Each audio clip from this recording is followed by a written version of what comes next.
أعوذ بالله السميع العليم من الشيطان الرجيم. بسم الله الرحمن الرحيم. Assalamualaikum warahmatullahi ta'ala wabarakatuh. Kepada semua muslimin-muslimat yang dirahmati oleh Allah Subhanahu wa ta'ala. Mudah-mudahan pada pagi yang mulia ini Allah panjangkan lagi umur kita. Mudah-mudahan pada pagi ini Allah memberkati majlis kita pada pagi yang mulia ini. InsyaAllah. Alhamdulillah, Alhamdulillah, Alhamdulillahi Rabbil Alamin. Wassalatu wassalamu ala ashrafil anbiya'i wal mursalin wa ala alihi wa sahbihi ajma'in. Rabbi shrah li sadri wa yassir li amri wahlul 'uqdatan min lisani yafqahu qawli. Rabbi zidni ilman warzuqni fahman.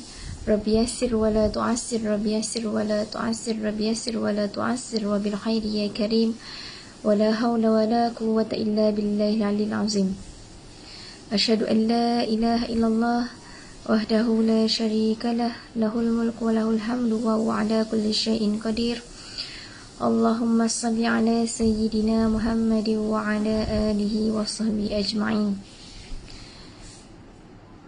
Sebelum kita mulakan majlis kita pada pagi yang mulia ini, marilah sama-sama kita mulakan majlis kita dengan umul kitab Al-Fatihah, serta kita sedekahkan Al-Fatihah ini kepada muslimin muslimat yang telah mendahului kita. Tidak lupa kepada ayahanda tercinta saya, Haji Azmi bin Ma'zin, yang meninggal disebabkan COVID. Dan kita tidak lupa juga kepada Nabi Muhammad SAW, sahabat baginda, keluarga baginda amnya. Al-Fatihah. A'udzubillahi minasyaitonirrajim. Bismillahirrahmanirrahim. Alhamdulillahi rabbil alamin.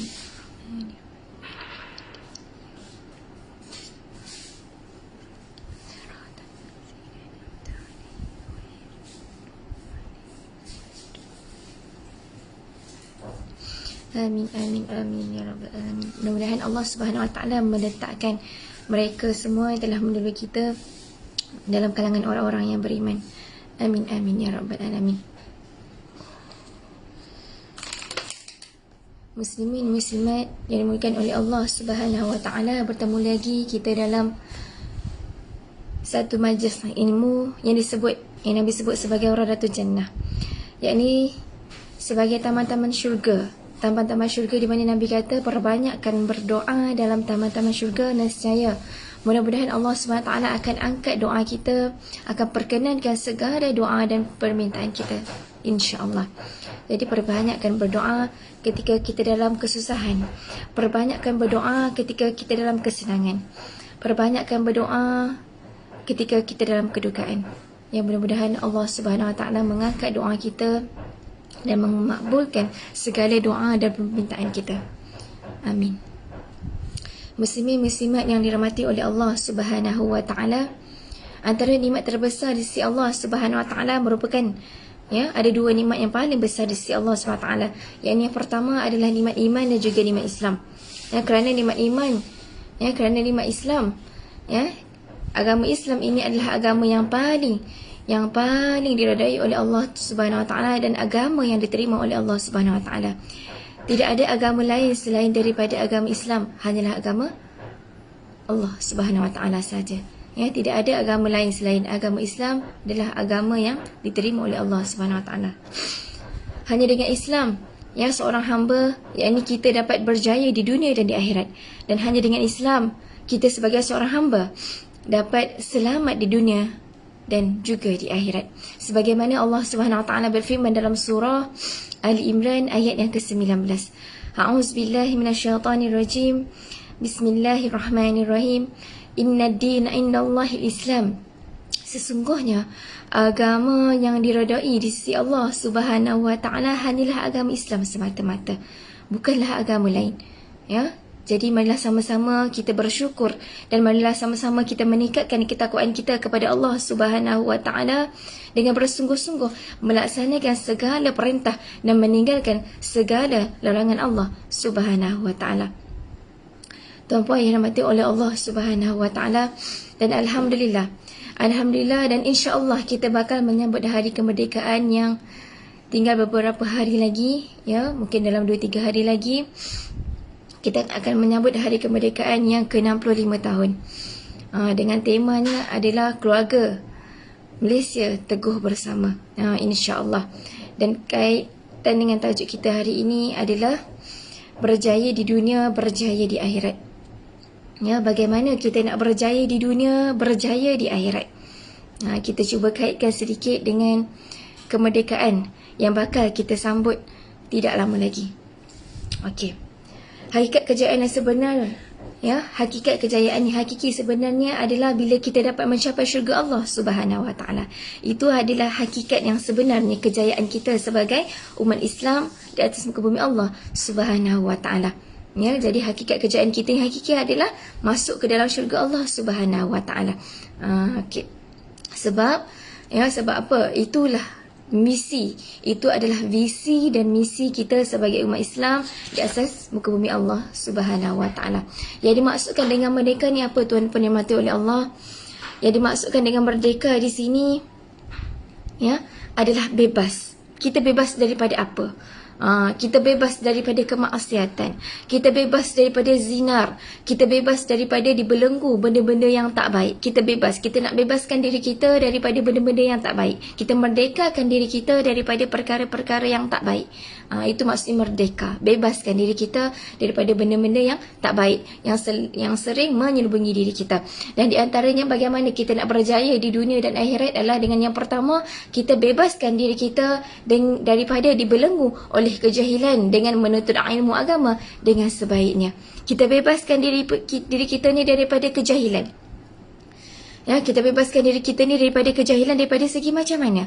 Ya, kita bebaskan diri kita daripada kejahilan sebagai contoh, ya. Zaman sekarang ni kalau kita tengok, mudah sangat kita nak menuntut ilmu. Mudah sangat kita nak menuntut ilmu. Kadang-kadang kan, ya, bagaimana, ya, kalau kita tengok daripada telefon sendiri, kita dapat menuntut ilmu, tak perlu kita nak pergi surau, pergi masjid, pergi kelas dan sebagainya. Ya, kalau kita tak sihat ke, ya, kita boleh menuntut ilmu melalui media masa yang ada pada kita. Boleh buka TV untuk tuntut ilmu, boleh tengok YouTube, boleh buka page dan sebagainya. Ya, kita buka page ceramah dan sebagainya. Itulah cara kita, bagaimana kita nak bebaskan diri kita, bagaimana kita nak merdekakan diri kita daripada kejahilan yang membelenggu diri kita. So kat sini tidak ada alasan kita nak belajar ilmu agama. Tak ada alasan. Sebagai contoh, kita nak belajar mengaji. Ya, kita nak belajar mengaji, kita nak belajar tajwid, kita nak belajar ilmu agama, fiqh, tauhid dan sebagainya.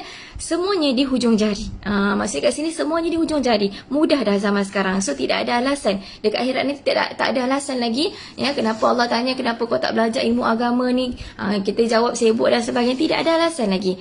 Sebagai contoh, sekarang ni, ya, ramai yang saya tahu bila dalam kereta nak pergi kerja, ramai yang buka kuliah-kuliah agama sambil jalan jam tu dengan kuliah agama. Itu adalah satu tindakan yang sangat bagus, satu tindakan yang sangat baik. Sebab apa?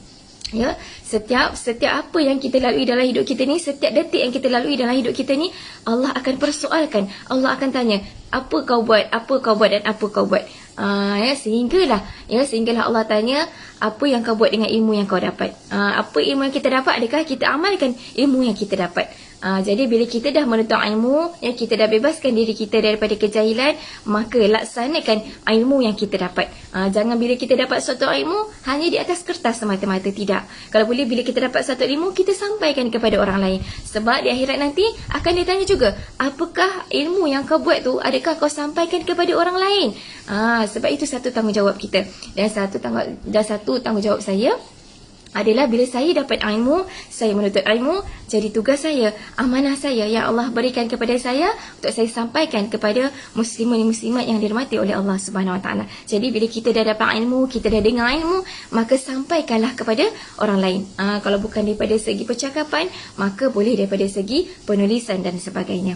Ya, okey. Maksud di sini yang pertama, bebaskan diri kita daripada dibelenggu kejahilan daripada dengan menuntut ilmu agama dengan sebaiknya. Okey.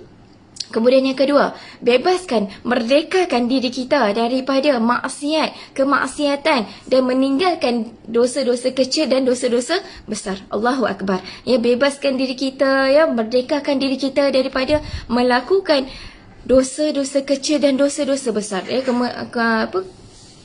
kemungkinan kita pernah melakukan kemaksiatan, kemungkinan kita pernah melakukan zina dan sebagainya. Bebaskan diri kita daripada benda-benda yang tak baik. Merdekakan diri kita daripada benda-benda yang tak baik.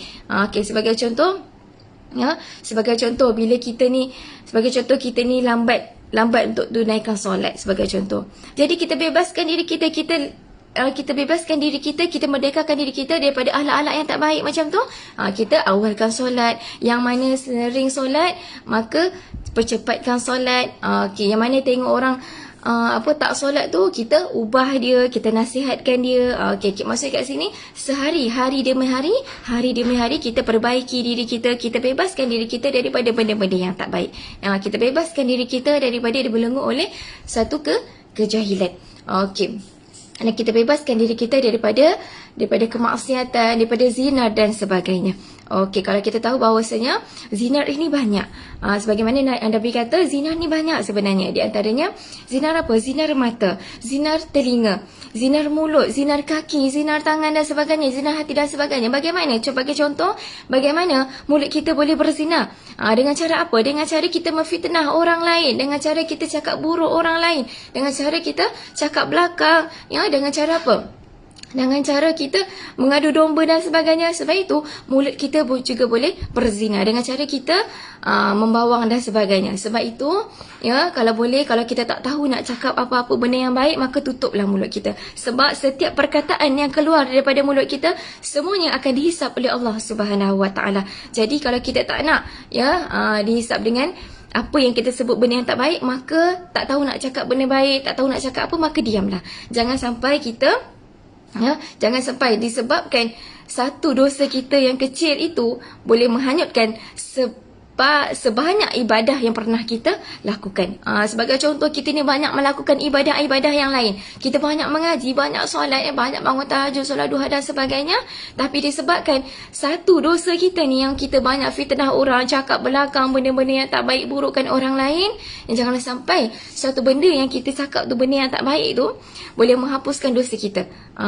Kalau boleh, bila kita dah buat banyak ibadah, maka jagalah ibadah kita. Jangan sebab disebabkan satu dosa yang kecil akan menghapuskan segala ibadah yang lain. Allah Akbar, sayang, 1000 kali sayang, di mana kita ni banyak buat ibadah yang lain, suka tolong orang, sedekah dan sebagainya.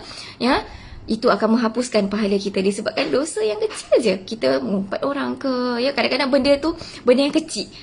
Sebab tu saya suka ingatkan, kadang-kadang kita rasa benda tu kecil je, alah mengata dia, lepas tu minta maaf. No, tidak. Dosa kita dengan Allah, maka kita kena mohon dengan Allah. Tapi bila dosa kita dengan manusia, maka kita perlu mohon ampun dengan manusia. Selagi dia tak ampunkan kita di akhirat nanti, merangkaklah kita mencari dia.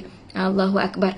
Itu yang kedua. Kemudian yang ketiga, bebaskan diri kita ataupun merdekakan diri kita daripada api neraka dengan ketaatan kepada Allah Subhanahu Wa Taala. Bagaimana kita nak bebaskan diri kita? Bagaimana kita nak merdekakan diri kita daripada azab api neraka? Bagaimana kita nak bebaskan diri kita daripada benda-benda yang tak baik dengan ketaatan kepada Allah Subhanahu Wa Taala? Bagaimana kita nak taat kepada Allah Subhanahu Wa Taala dengan beriman kepada Allah Subhanahu Wa Taala? Itulah caranya. Bila kita ni seorang orang yang beriman, kita seorang Islam yang dibesarkan sebagai seorang Islam, kita lahirkan sebagai seorang Islam, maka bersyukurlah. Maka dengan bagaimana kita nak menjadi hamba Allah yang taat dengan beriman kepada Allah Subhanahu Wa Taala. Kat sini adalah dengan cara apa?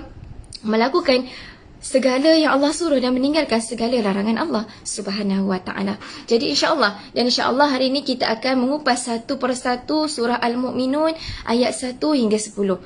Satu persatu surah Al-Mu'minun ayat 1 hingga 10 kita akan kupas satu persatu. Yang pertama, A'udzubillahi minasyaitonirrajim. Bismillahirrahmanirrahim. Qad aflahal mu'minun. Qad aflahal mu'minun. Kita tengok kat sini, kenapa saya nak kupas satu persatu surah Al-Mu'minun kat sini adalah tentang apa? Tentang bagaimana kita nak berjaya di dunia dan di akhirat.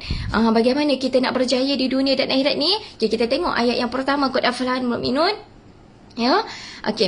Yang pertama ini menegaskan kepada kita bahawasanya Allah SWT berfirman, sesungguhnya berjayalah orang-orang yang beriman, yang bertakwa kepada Allah Subhanahu Wa Taala. Maka berjayalah orang yang beriman.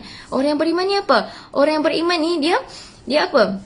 Dia melakukan ibadah suatu yang disuruh oleh Allah Subhanahu Wa Taala, meninggalkan segala larangan Allah Subhanahu Wa Taala, dan bertakwalah kepada Allah Subhanahu Wa Taala, maka kita akan berjaya di dunia dan kita akan berjaya di akhirat. Itu adalah golongan orang yang berjaya di dunia dan akhirat adalah dengan beriman dan bertakwa kepada Allah Subhanahu Wa Taala. Okey, bagaimana kita nak bertakwa kepada Allah Subhanahu Wa Taala? Okey, selalu kita tanya, selalu kita cakap, kita doa kepada Allah, wahai Allah, jadikanlah aku orang yang bertakwa, orang yang beriman. Takwa ni apa sebenarnya? Takwa ni apa? Muslimin muslimat yang dirahmati oleh Allah Subhanahu Wa Taala, sebagaimana satu riwayat mengatakan bahawa takwa ni apa? Takwa ini adalah satu perkara sebagai contoh adalah satu perkara yang di mana kita berjalan di atas satu jalan yang penuh dengan onak dan duri. Bayangkan kita berjalan, depan kita ni ada duri. Banyak sangat duri yang tajam. Agak-agak kalau kita berjalan di atas duri ni, kita berjalan dengan cara macam mana? Adakah dengan cara terjengkit-jengkit, kan? Adakah dengan cara mengesut dan sebagainya? Adakah dengan cara bagaimana? Yang dimaksudkan dengan takwa ni apa? Yang dimaksudkan dengan takwa ini adalah bila kita berjalan di atas satu jalan yang berduri dengan cara terjengkit-jengkit, dengan cara berhati-hati. Itulah takwa. Bermaksudnya dekat sini apa? Maksud dekat sini adalah bila kita melakukan ibadah kepada Allah Subhanahu Wa Taala, orang yang bertakwa ni bila melakukan segala ibadah kepada Allah Subhanahu Wa Taala, maka dia akan melakukan suatu ibadah dengan berhati-hati. Itu yang dimaksudkan dengan takwa. Sebagai contoh, bila kita mengaji dengan baik. Kita baca, kita mengaji tu dengan hukum hakam tu kita jaga, panjang pendek tu kita jaga. Itulah orang yang beriman, orang yang bertakwa. Dia berhati-hati dalam setiap ibadah yang dia lakukan. Sebagai contoh, bila dia solat, dia berhati-hati dalam solatnya. Sebagai contoh, bila kita berhati-hati dalam solat kita tu macam mana? Kita jaga rukun solat kita, adakah betul bacaan solat kita. Itulah orang yang bertakwa. Maksudnya bila dia orang yang bertakwa ni, dia beriman dan bertakwa ni, dalam setiap ibadah dia ni dia berhati-hati. Adakah Allah terima ibadah aku? Adakah Allah terima solat aku? Adakah Allah terima mengaji aku? Adakah Allah terima sedekah aku? Adakah Allah terima? Dia berhati-hati dalam setiap ibadah dia kepada Allah Subhanahu Wa Taala. Itu adalah sifat orang yang bertakwa.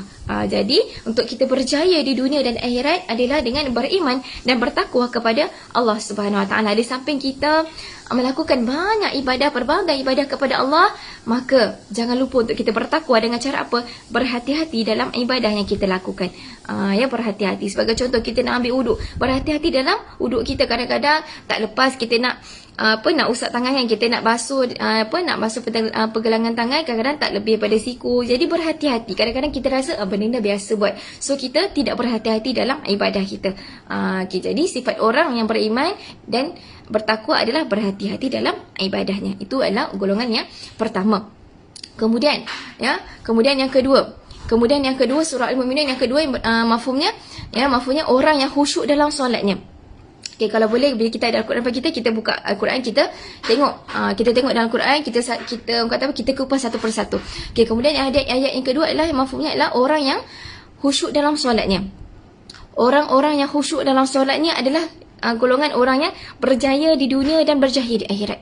Okey, kalau kita tengok satu hari 5 kali kita dengar azan berkumandang, hayya 'alas solah, hayya 'alal falah. Marilah solat dan marilah menuju kejayaan. Jadi Nabi kata orang yang nak berjaya ni, dia akan melakukan solat, dia akan menunaikan solat. Bukan solat biasa je, tapi solat apa?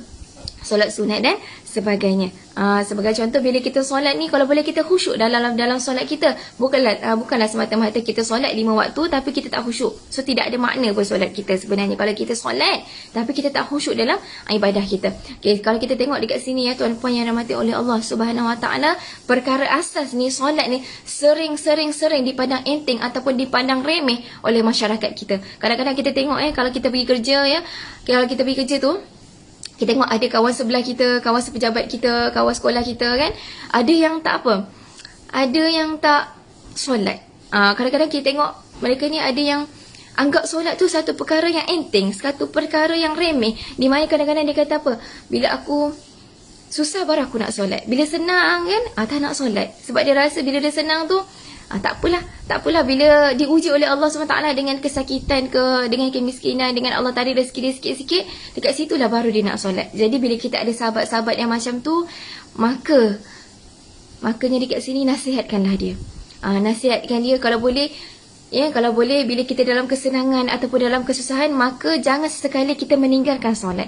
Jangan sesekali kita tinggalkan solat. Kalau kita susah macam mana pun, sibuk macam mana pun kita, maka tunaikanlah solat. Tunaikanlah solat dikala kita dalam kesusahan sekalipun, dalam kesedihan sekalipun, dalam kesesakan sekalipun. Contoh kita ni nak balik kerja. Kita balik kerja pukul apa? Kita balik kerja pukul 5.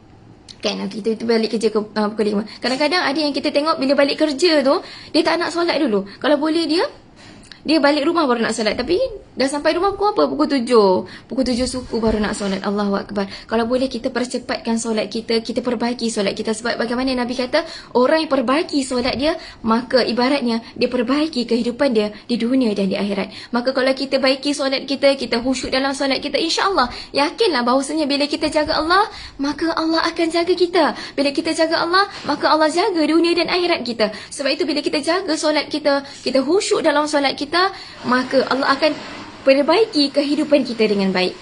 Sebab itu bila kita baiki solat kita, maka kehidupan kita ni akan diperbaiki oleh Allah Subhanahu Wa Taala dengan baik. Satu persatu Allah baiki hidup kita. Satu persatu Allah perbaiki kehidupan dunia dan akhirat kita. Okey. Kemudian kita tengok kat sini dalam dalam bahasa Melayu, peribahasa dalam bahasa Melayu mengatakan solat ni kadang-kadang orang melepaskan batu di tepi tangga. Ada yang anggap solat tu sebagai melepaskan batu di tepi tangga. Anggap solat tu satu perkara yang biasa, tanpa cuba untuk sempurnakan solat, tanpa cuba untuk khusyuk dalam solat. Sedangkan kita tahu bahawasanya solat itu merupakan tiang agama, solat itu merupakan tiang seri kehidupan kita. Maka dekat sini bila kita tahu solat tu sangat-sangat wajib, sangat-sangat penting, maka tunaikanlah solat dikala kita dalam kesesakan sekalipun. Jangan sampai kita tinggalkan solat. Lagi-lagi bila kita nak balik kampung kan, hari cuti dan sebagainya, balik kampung, area penuh. Ustazah, area saya pergi mana-mana penuh Ustazah, sampai tak boleh nak solat. Okey. Sampai tak boleh nak solat. Apa yang perlu kita buat? Kalau yang lebih malah tu kita boleh apa? Kita boleh jamak. Tapi yang tak sampai tu, pergilah dekat mana sekalipun, solatlah. Cuba untuk carilah jalan untuk solat. Jangan sampai kita tinggalkan solat disebabkan apa? Kita nak kejar dunia semata-mata. Jangan sampai kita tinggalkan urusan akhirat kita untuk apa? Untuk dunia semata-mata. Kalau boleh utamakan solat kita. Sebagaimana riwayat Bukhari dan Muslim mengatakan, satu hadis yang diriwayatkan oleh Imam Bukhari dan Muslim mengatakan, nak tentukan kehidupan kita di dunia dan akhirat adalah dengan apa? Adalah dengan solat kita. Jadi kita nak tentu dunia kita macam mana, nak tentukan akhirat kita macam mana? Dengan apa? Dengan solat kita lah, dengan ibadah kita lah kepada Allah Subhanahu Wa Taala. Sebab apa? Bila kita perbaiki solat kita, maka Allah akan perbaiki segala ibadah dan Allah akan perbaiki setiap kehidupan kita di dunia ni. Cuba. Kalau tak percaya, kita cuba. Kita cuba hari ni, kita cuba solat dengan khusyuk, kita cuba solat awal waktu dan sebagainya. Cuba kita tengok kehidupan kita, adakah berjalan dengan baik ataupun tidak. Sebagaimana Nabi janjikan, bagaimana Nabi kata, orang yang jaga solat ni, maka Allah akan jaga dia. Bila kita nak Allah jaga kita, bila kita nak Allah permudahkan segala urusan kita, maka jagalah Allah. Okey, sebagaimana sehingga kan solat ini merupakan perkara pertama yang dihisap oleh Allah Subhanahu Wa Taala dalam kubur nanti. Bagaimana Nabi menceritakan kepada kita bahawasanya bila kita dah mati nanti, kita masuk dalam kubur nanti, orang yang terakhir meninggalkan kita, sebagai contoh mak kita ke, ayah kita ke, anak kita ke, suami kita ke, isteri kita ke, orang yang terakhir meninggalkan kubur, 3 langkah dia meninggalkan kubur, malaikat dah datang dah. Malaikat dah datang dah tanya kita, ma rabbuka, malaikat dah tanya dah. Siapa Tuhan kamu, siapa Nabi kamu, bagaimana solat kamu. Sehingga kan Nabi kata, solat itu merupakan syafaat kepada ibadah-ibadah kita yang lain. Allahu Rabbi. Sehingga Nabi kata, solat kita tu merupakan syafaat kepada ibadah lain. Itu macam mana? Bagaimana Nabi kata, Nabi ceritakan kepada kita bila kita masuk dalam kubur nanti, tuan-puan. Bila kita masuk dalam kubur, yang akan soal kita tu siapa? Malaikat akan soal kepada kita. Yang akan menjawab tu siapa? Segala ibadah yang kita lakukan kepada Allah Subhanahu Wa Taala. Ibadah kita itulah yang akan menjawab segala pertanyaan daripada Allah Subhanahu Wa Taala. Jadi bila tanya tentang solat, bagaimana solat kamu? Bila tanya bagaimana solat kamu, maka ibadah kita akan jawab. Kata apa? Kalau ibadah kita, Nabi kata kalau solat kita fail, maka Allah kata apa? Wahai malaikat, kalau kau tengok solat dia fail, maka jangan kau tengok ibadah-ibadah dia lain. Allahu Akbar. Ya, solat itu merupakan syafaat kepada ibadah lain, di mana solat tu Allah kata pada malaikat, wahai malaikat, kalau kau tengok solat dia fail, kau tengok solat dia tak khusyuk, kau tengok solat dia tak jaga, maka jangan kau terima ibadah dia yang lain. Allah Rabbi. Tuan-puan yang dirahmati oleh Allah Subhanahu Wa Taala, sebagai contoh, kita ni suka sangat tolong orang. Ya, kita suka tolong anak yatim, kita suka tolong orang miskin. Ya, kita suka melakukan ibadah yang lain, bangun solat malam dan sebagainya. Ya, bangun solat malam dan sebagainya, suka mengaji dan sebagainya. Ya, sukalah buat ibadah-ibadah yang lain. Tapi bila solat kita tak jaga, kita abaikan, kita anggap solat kita ni satu perkara yang enteng, yang dianggap mudah, ya, maka kita takut kalau solat kita tu Allah tak terima. Kita takut dekat akhirat nanti solat kita tu fail, maka Allah tak terima ibadah kita yang lain. Allahu Rabbi. Jadi bila kita nak Allah terima ibadah kita yang kita lakukan yang lain, maka jagalah solat. Bila kita jaga solat, Allah terima solat kita, maka segala ibadah kita yang lain Allah akan terima. Tapi bila solat kita tak jaga, maka yang lain juga Allah tidak terima. Seakan-akan apa? Seakan-akan jika bila solat kita lulus, barulah ditengok ataupun dikira ibadah kita yang lain. Allahu Rabbi. Okey, kita pergi kepada ayat yang ketiga surah Al-Mu'minun, ya, mafhumnya. Dan orang-orang yang menjauhkan diri daripada perbuatan dan percakapan yang tidak berguna. Yang bagaimana kita nak berjaya di dunia dan akhirat? Dekat sini dihuraikan. Yang ketiga adalah orang yang menjauhkan diri daripada perbuatan dan percakapan yang tidak berguna. Allahu Rabbi. Macam mana kita nak selamatkan diri kita daripada azab api neraka? Sebab apa Nabi kata dalam peristiwa Isra' dan Mi'raj, Nabi kata apa? Nabi nampak ramai sangat golongan di dalam neraka, golongan perempuan. Golongan perempuan. Dia buat apa perempuan ni sebenarnya? Okey.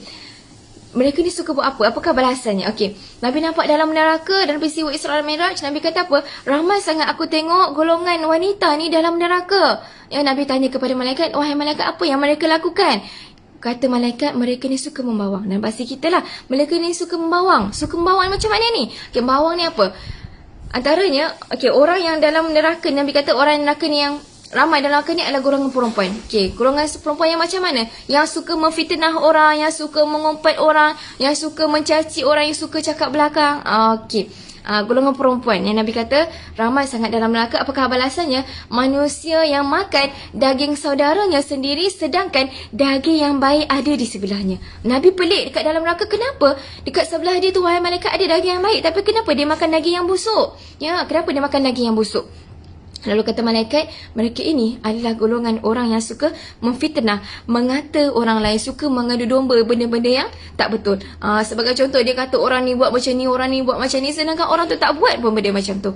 Walaupun orang tu buat sekalipun, dia suka cakap belakang dan sebagainya. Inilah golongan balasan orang yang suka memfitnah, mengadu domba dan sebagainya. Jadi, yang untuk kita berjaya di dunia dan akhirat adalah untuk kita berjaya dan untuk kita selamat di dunia dan selamat di akhirat, maka jaga mulut kita. Sebagaimana dalam pepatah Arab mengatakan, salamatul insan fi hafzul lisan. Iaitu keselamatan seseorang manusia itu bergantung kepada lisannya, bergantung kepada lidahnya. Jadi bila kita nak selamat di dunia, nak selamat di akhirat, maka jagalah lidah kita.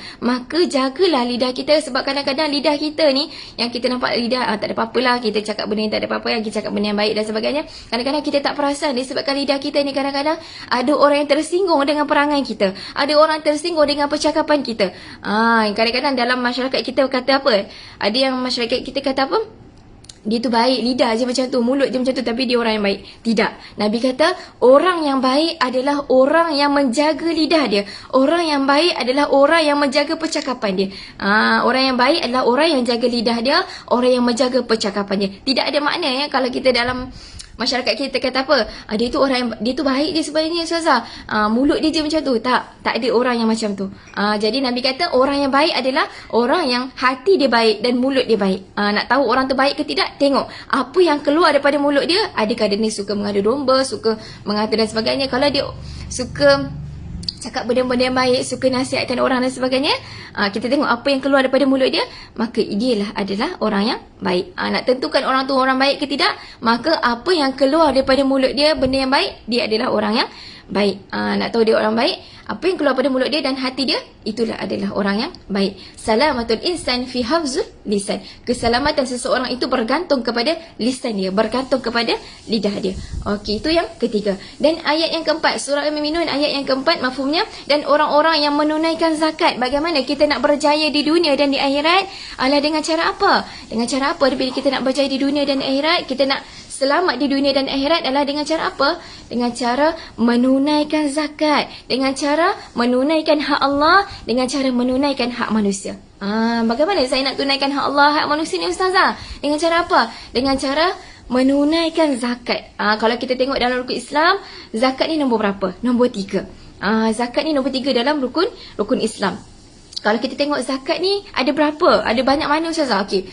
Ada yang tanya saya, Ustazah, saya ni banyak harta, banyak emas, banyak apa kata, yalah banyak kan, banyak dia punya pendapatan dan sebagainya. Okey, macam mana saya nak bayar zakat saya, berapa dan sebagainya? Okey, kalau kita tak tahu nak keluarkan zakat kita berapa, kita tak tahu, kita ada emas kan, kita tak tahu nak bayar zakat emas kita berapa dan sebagainya, cara dia macam mana? Cara dia, kita bawa harta kita tu pergi dekat pusat zakat, nanti mereka akan timbang, mereka akan kira-kira dan sebagainya. Okey, ada sejumlah yang perlu dibayar. Okey, itu adalah hak orang lain, bukan hak kita. Sebab itu setiap rezeki yang ada pada kita, bukan setiap rezeki yang ada pada kita tu semua milik kita, bukan. Setiap rezeki yang ada pada kita tu ada hak orang lain sebenarnya. Itulah dikatakan dalam Islam zakat. Zakat yang perlu kita tunaikan, hak Allah dan juga hak manusia lain, hak orang lain. Okay, kalau kita tengok zakat ni ada berapa? Zakat ni ada banyak. Di antaranya adalah zakat fitrah, zakat harta, zakat pendapatan. Pendapatan kita dapat setiap bulan ni berapa? Sebagai contoh, kita dapat, kita mengajar dan sebagainya. Sebagai contoh adalah 4,000 kita dapat contoh kan. So ada kiraan dia dekat situ. Zakat pendapatan kita kena bayar zakat simpanan. Zakat simpanan ni apa? Zakat simpanan ni dalam bank. Sebagai contoh, dalam bank kita ada 200,000. Duit yang tak keluar-keluar tu kita kena bayar zakat. Duit yang tak keluar-keluar dalam bank tu kita kena bayar zakat. Itu zakat simpanan. Ada. Okay, zakat perniagaan, zakat KWSP, saham, emas, perak, zakat kadak dan sebagainya. Semua ada. Semua ada. Kalau kita tak tahu, kita pergi pusat zakat, kita tanya, saya ada ni, berapa jumlah dia? Saya ada harta, saya ada simpanan dan sebagainya, berapa saya nak keluar? Sebab apa? Di antara kita ni kadang-kadang tak tahu yang dia ada zakat simpanan yang dia perlu bayar. Kadang-kadang kita ni bayar zakat pendapatan. Sebagai contoh, kita gaji kita 4,000 contoh kan, 45,000 macam tu. Okey, kemudian kita bayar zakat pendapatan. Tapi sedangkan duit yang dalam bank, sebagai contoh kita ada dalam bank 500,000 ke 1,000,000 ke, tak kisahlah kita berapa duit dalam bank kita, ada paling kurang pun 100,000, 200,000 macam tu, kita kena bayar zakat. Kita tak tahu macam mana, kita pergi pusat zakat, saya ada simpanan ni yang saya tak kena keluar, saya simpan untuk masa kesakan baru saya nak keluar dan sebagainya. Okey, nanti pusat zakat akan kira-kira kalau cukup dan sebagainya, dia akan okey, so jumlah ini yang perlu kita bayar. Kalau contoh kita simpan harta kita dalam bank tu, contoh 500,000, setiap tahun 500,000 tak keluar-keluar, itu pun perlu bayar zakat. Setiap tahun kena bayar zakat. Contohnya dalam bank kita ada 200,000 ke 500,000 ke, tak kisahlah banyak mana kita ada. Okey, dalam bank tu setiap tahun kita kena bayar zakat. Sama ada kita keluar ke tak keluarkan ke, perlu bayar zakat. Okey. Sebab apa? Sebab Nabi kata antara balasan orang yang tak bayar zakat ni apa? Antara balasan orang yang tak bayar zakat ni nanti, bila dalam kubur nanti, bila kita dah mati nanti, orang yang tak bayar zakat ni, Nabi kata apa? Ada seekor ular yang sangat besarnya. Ular ni, Nabi kata sangat besar ular ni. Dia ada 2 taring. Taring yang sangat tajam, Nabi kata ada 2 taring. Kemudian kepalanya yang tidak berbulu kerana terlampau banyaknya bisa pada ular tersebut. Lalu dia akan menggigit dan membelit orang yang tidak bayar zakat. Nabi kata seekor ular yang sangat besar, yang ada 2 taring, yang tak ada bulu dekat kepala dia. Ular yang tak ada bulu dekat kepala ni, bagaimana Nabi kata ular yang tak ada bulu ni dekat kepala dia ni merupakan ular yang sangat berbisa. Ular yang sangat bisa dekat akhirat nanti, dia akan apa? Dia akan belit kita dan dia akan apa? Dia akan menggigit kita dan dia akan kata apa? Ular dia akan kata apa? Aku adalah hartamu, aku adalah simpananmu. Allahu Akbar. Tuan-puan yang dirahmati oleh Allah Subhanahu Wa Taala, kalau kita kena gigit dengan semut, kalau kita masak-masak kena api sikit kan, kena api sikit pun kita dah sakit, apatah lagi dengan dengan azab ataupun siksaan yang Allah janjikan bila orang yang tak bayar zakat ni. Kita takut sebab apa?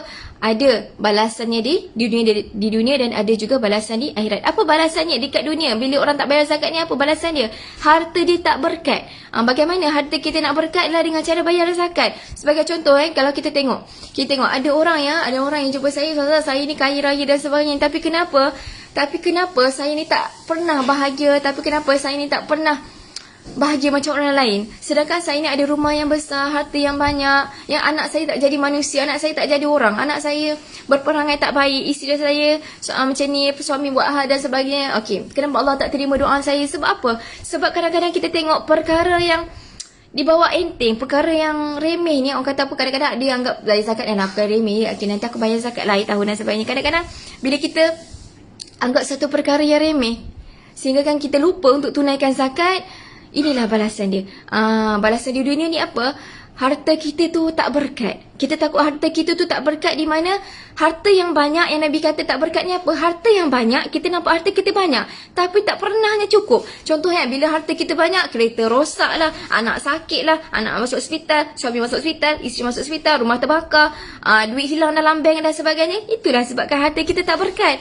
Bila harta tak berkat, macam itulah jadinya. Itulah balasan di dunia yang Allah bagi. Belum lagi balasan di akhirat. Sebab itu bila kita teringat nak bayar zakat, maka tunaikanlah zakat. Jangan tangguh-tangguh zakat ni. Sebab apa? Bila kita tangguh-tangguh, takut kita terlupa.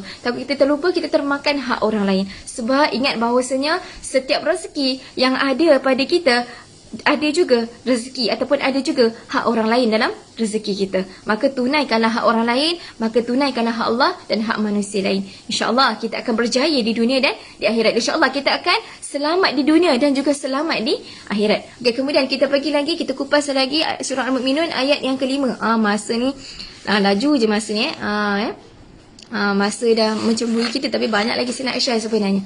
Okey, ayat yang kelima dan ayat yang keenam surah Al-Mu'minun, kita kupas satu persatu. Ayat yang kelima, bagaimana? Dan orang-orang yang memelihara kemaluan dia. Dan ayat yang keenam, kecuali terhadap isteri-isteri mereka atau hamba sahaya yang mereka miliki, maka sesungguhnya mereka tidak tercela. Maksud dekat sini apa?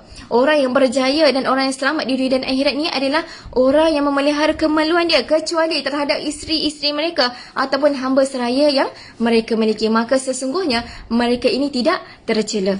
Bila kita nak selamat di dunia dan akhirat kita, maka jagalah diri kita. Maka jagalah diri kita daripada benda-benda yang tak baik. Peliharilah diri kita daripada kemaksiatan, daripada melakukan zina, daripada melakukan homoseksual, transgender dan sebagainya. Kalau kita tengok tuan-puan, ramai sangat kalau kita buka Facebook, kita buka IG dan sebagainya, TikTok dan sebagainya, ramai sangat yang akhir zaman ni yang melakukan kemaksiatan, yang melakukan zina dengan terang-terangan. Dia tunjuk dia lakukan zina. Ramai. Allahu Akbar. Dengan homoseksual, transgender dan sebagainya. Dia tukar jantina dan sebagainya, ramai. Bila dah tukar jantina, dia tunjuk pula kepada orang lain. Dia cakap kepada orang lain yang dia tukar jantina dan sebagainya. Allahu Akbar. Akhir zaman ni sangat-sangat ramai. Kalau kita buka media sosial kan, ada je jumpa benda-benda macam tu. Allah Akbar. Semoga Allah jauhkan diri kita, anak-anak kita, keluarga kita daripada kemaksiatan, zinar dan sebagainya. Semoga Allah jauhkan. Dan kemudian kita teruskan lagi dengan surah Al-Mu'minun ayat yang ke-7, mafhumnya, tetapi barang siapa yang mencari selain daripada itu, mereka itulah orang yang melampaui batas. Dan barang siapa yang mencari selain daripada Allah Subhanahu wa taala, maka mereka itulah orang yang melampaui batas, maka dia akan ditempatkan dalam neraka Jahannam. Maka setiap kehidupan kita, setiap apa yang kita nak lakukan, maka utamakanlah Allah. Carilah Allah dalam setiap ibadah kita. Dan utamakan Allah dalam setiap ibadah kita. Maka insya-Allah kita tergolong dalam orang-orang yang beriman dan bertakwa kepada Allah Subhanahu Wa Taala.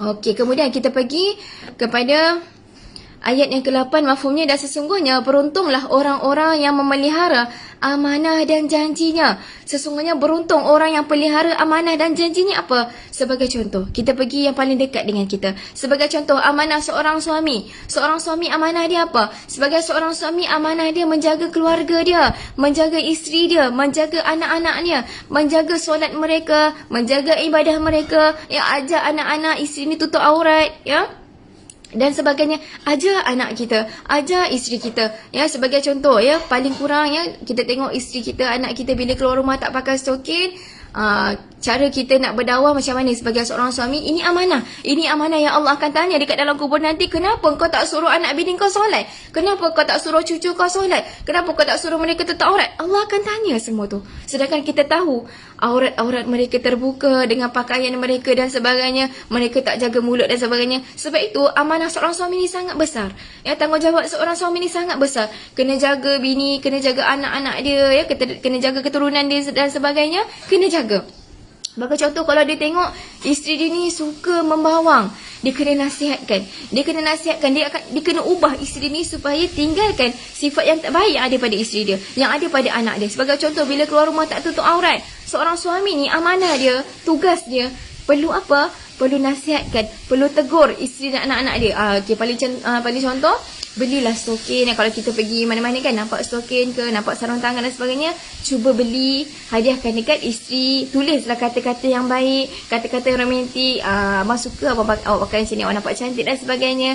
Tulislah ayat-ayat yang baik, kita hadiahkan dekat anak kita, dekat isteri kita. Mudah-mudahan itu suatu ibadah kita, itu suatu, orang kata apa, itu satu kita punya satu usaha kita, di mana bila kita buat, mudah-mudahan bila kita buat tu, mana tahu hidayah Allah nak bagi kepada isteri dan anak kita, maka mereka berubah. Mereka tutup aurat daripada sikit demi sedikit. Kita tengok pakaian mereka ni ketat.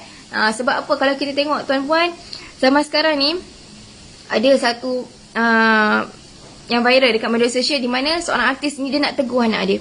Ada, tapi saya tak nak sebut lah. Yang seorang artis ni dia nak tegur anak dia, sedangkan anak dia dah umur 18 tahun. Baru dia nak tegur anak dia untuk tutup aurat. Baru-baru ni tengok anak dia pergi pusat ni, pergilah pusat hiburan dan sebagainya. Anak dia tak solat, dia cakap anak dia tak solat, tak jaga aurat dan sebagainya, buka sana sini dan sebagainya. Umur dah 18 tahun, perempuan, orang Melayu kita. Ya, dia kata dia nak tegur, tapi anak dia melawan, tak nak dengar dan sebagainya kan.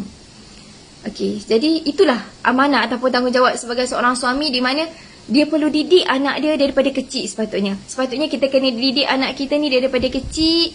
Ya, daripada kecil. Sebab bila kita nak tegur, kita nak didik keluarga kita ni, anak-anak kita daripada kecil ni mudah. Bila mereka dah besar ni, orang kata dah keras, susah sikit kita nak tegur. Sebab apa? Dia dah ada kawan, dia dah ada telefon, dia dah ada macam-macam untuk dia cari benda lain. Sebab itu, selagi mereka tak ada benda lain dia nak cari, sebagai contoh anak kita ni cari kita dia dulu daripada kecil kan. So time tu lah, time dia rapat dengan kita tu, itulah kita didik dia. Kita ajar dia solat ke, ajar dia tutup aurat sikit demi sikit. Ya, insya-Allah bila anak kita dah terbiasa dengan perkara yang baik daripada kecil, maka bila dia membesar dengan benda yang baik, maka dia akan lakukan satu kebaikan bila dia dah besar nanti. Bila daripada kecil kita tak ajar dia tutup aurat, tak ajar dia beriman kepada Allah dan sebagainya, tak ajar dia pergi masjid, pergi surau dengan ceramah dan sebagainya, dia tak ada rasa nak buat macam tu pun. Sebab apa? Sebab daripada kecil kita tak ajak dia, daripada kecil kita tak nasihatkan, daripada kecil kita tak suruh dia dan sebagainya. So daripada kecil lah kita didik anak-anak kita. Sebab itu bila kita tengok anak kita bila dah besar, kita nak suruh dia solat, ada je alasan dia, kejap lah mak, nantilah dan sebagainya kan. Ada je alasan dia kan. Okay, jadinya apa? Jadinya didiklah anak kita daripada kecil. Bila dah besar nak buat macam mana Ustazah? Anak saya dah besar. Saya ni waktu dia orang kecil ni, saya ni busy dengan kerja. Tak, orang kata apa, tak sempat nak nasihatkan anak dan sebagainya. Macam mana Ustazah caranya? Dengan cara apa? Dengan cara nasihatkan. Cuba. Tak apa, kita cuba walaupun anak kita dah besar ke, orang kata apa? Orang kata dah besar, tertantang lah, dah besar sangat lah. Tak boleh nak tak tegur apa pun, tak apa. Kita cuba untuk kita nasihatkan. Kita banyakkan doa, ya Allah, Tuhanku, lembutkan hati anak aku untuk dengar cakap aku. Sebagai contoh, bila kita masak kan, seorang isteri ni bila masak dekat rumah, seorang ibu bila masak dekat rumah, banyakkan baca Ya Latif, Ya Latif. Ya Latif tu apa? Ya Latif tu Ya Allah yang Maha Lembut, Ya Allah yang Maha Lembut, Ya Latif, Latif. Bila kita masak nasi, kita masak, tak kisahlah kita masak apa sekalipun, bila kita masak dan sebagainya, kita gaul lauk ke apa kan, baca Ya Latif tu, selawat Allahumma salli ala sayyidina Muhammad, baca Ya Latif, Ya Latif. Dengan niat apa? Dengan niat, Ya Allah Tuanku, lembutkanlah hati anakku untuk dengar cakap, Ya Allah lembutkanlah hati suami aku untuk sayang aku dan sebagainya. Kita baca ayat-ayat tu, mudah-mudahan bila mereka makan tu, dengan kita gunakan ayat Allah Subhanahu Wa Taala, mudah-mudahan hati mereka akan lembut, akan dengar cakap kita. Akan dengar cakap kita. Jadi perbanyakkan dengan zikir Ya Latif dalam masakan kita. Banyakkan berselawat dalam masakan kita. Mudah-mudahan itulah cara kita nak ubah anak-anak kita, ya. Ada sampai kita tegur mereka dengan cara apa? kita doakan mereka, ya, kita doakan mereka. Okey, kemudian amanah seorang isteri ni apa? Amanah seorang isteri dengan cara apa? Menjaga kehormatan diri dia, menjaga isteri dan menjaga anak-anak dia. Itu adalah amanah seorang isteri ataupun amanah seorang ibu. Jaga diri dia. Jaga diri dia daripada melakukan kemaksiatan bila suami pergi kerja ke, bila dia pergi kerja dan sebagainya. Jaga diri dia daripada benda-benda yang tak baik. Contoh pergi, kalau kita kerja dekat office, jagalah ihtilat kita lelaki dan perempuan. Itulah amanah kita sebagai seorang isteri. Jaga ihtilat kita. Sama juga dengan suami. Bila pergi kerja dan sebagainya, jaga ihtilat kita. Kita ada kawan lelaki. Kita tahu bila kita pergi kerja, ada office dan sebagainya, kita ada kawan lelaki. Maka jaga ihtilat kita bila kita bercakap, bila kita nak buat kerja. Jangan duduk rapat-rapat. Jangan sembang hal-hal peribadi dan sebagainya. Jangan dengar masalah orang lain. Kadang-kadang ada yang berjumpa dengan saya, Ustazah, suami saya buat hal. Ustazah, isteri saya buat hal. Sebab apa? Sebab apa? Kadang-kadang kita buka ruang tu, kita buka ruang yang kita rasa, alah tak ada apa-apa pun saya cerita dekat kawan saya tu sebab suami saya tak bagi makan dan sebagainya. Kadang-kadang benda-benda yang kecil macam tu yang akan membuka ruang-ruang perzinaan, akan buka ruang-ruang kemaksiatan. Sebab apa? Bila kita dah luahkan kita punya masalah dekat lain jantina, kita luahkan kita punya masalah keluarga ke, tak kisah masalah apa pun, kita luahkan, kita suka cerita dengan lain jantina.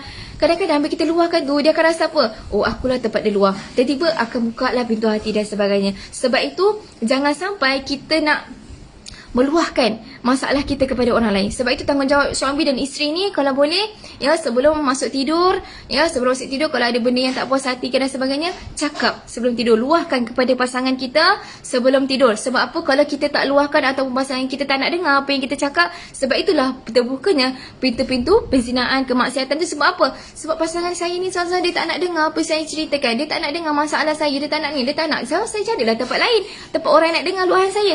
Jadi benda-benda macam itulah yang akan membuka pintu-pintu kemaksiatan dan zina dalam rumah tangga. Ramai orang jumpa saya. Ramai, Ustazah, kenapa suami saya macam ni? Okay, saya tanya dia, Puan Hajar, busy sangat ke dengan kerja dan sebagainya kan, sampai tak ada masa untuk suami ke?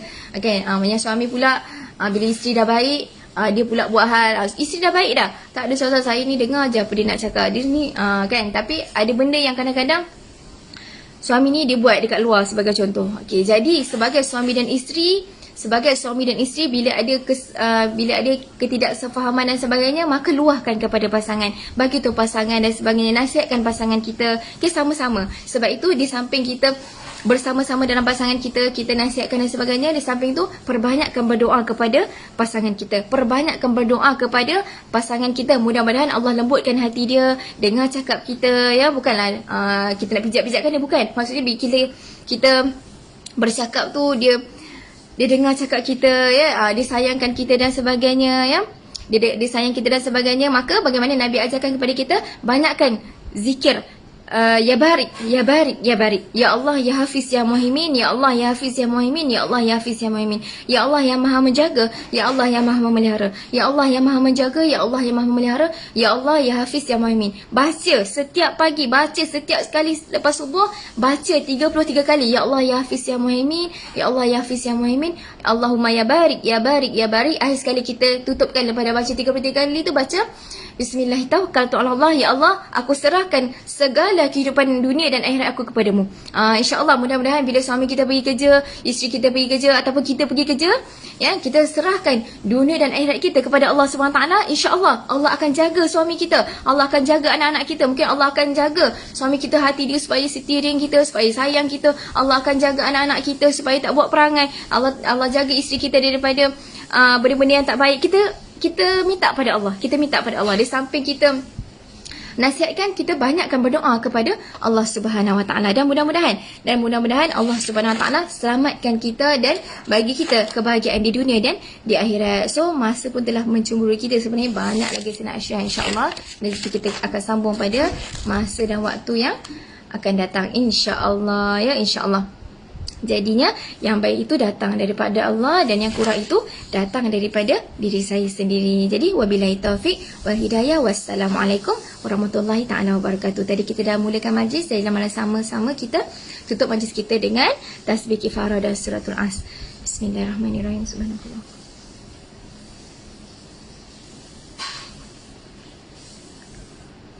Amin, amin, amin ya rabbal alamin. Okey, terima kasih yang sentiasa follow ceramah saya setiap minggu.